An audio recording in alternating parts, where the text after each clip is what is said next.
Has there been a time where you just feel like you are falling behind in life because you didn't get the job you want, you didn't get the grade you want, you didn't get into the relationships you want, and you didn't get the things you wanted? Well, let me tell you, all of these problems are interpersonal problems. Because when you think about it, would you still have the problem you are currently experiencing if you were alone on this earth? If there's no one around you for you to compare? And this is actually a theory that psychologist Alfred Adler came up with. It's a concept of how personality is shaped by innate drive to overcome feelings of inferiority and strive for success or superiority, all within a crucial social context. And what is so important about this theory is that he claimed that humans are motivated by social connectedness and striving for superiority or success. This means people seek meaningful relationships and want to feel competent and valued. For this reason, you can actually see why we have so many problems in our society, because we want to feel valued in relationships. We want to find the right partner when it comes to relationships, when it comes to friendships, and we want to find meaningful work that is not just about pay, not about prestige, but also fulfilling work at the end.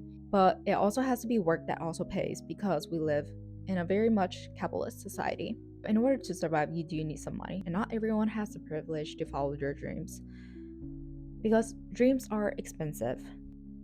And I want to add in that a lot of the problems we currently have are interpersonal. It's because at one point we are involving ourselves into the problems of others, or people are getting involved to us. And at one point that's creating problem for us. So it's kind of like a reverse role where you're trying to get involved to solve a problem, and the person can also be involved with you to initiate another problem. Yeah. Like for me, at one point, I was like, oh my gosh, I need to get rich. Why?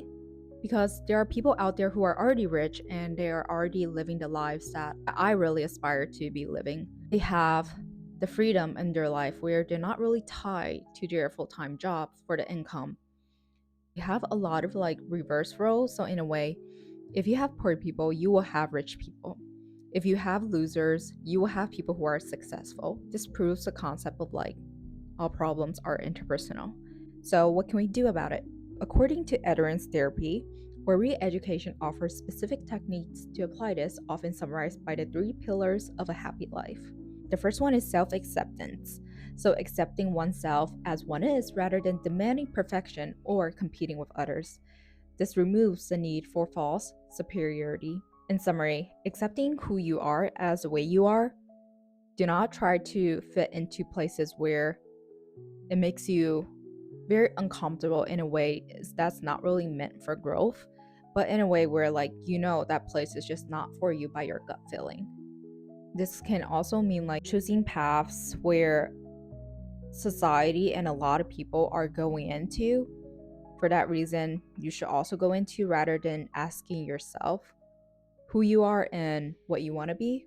The second one is confidence in others, approaching relationships with trust and unconditional kindness rather than suspicion or manipulation. And this also really ties to good moral values, depending on situations. The third one is contribution to others, feeling that one's existence brings value to the community, even without specific grand achievements. In summary, this means helping people when you can. And one last thing, I believe people who can apply this into their life really well are going to go really far in life. And it's the concept of the courage to be disliked, the courage to be authentically you without external factors, without the validation of others, without permission for you to be you.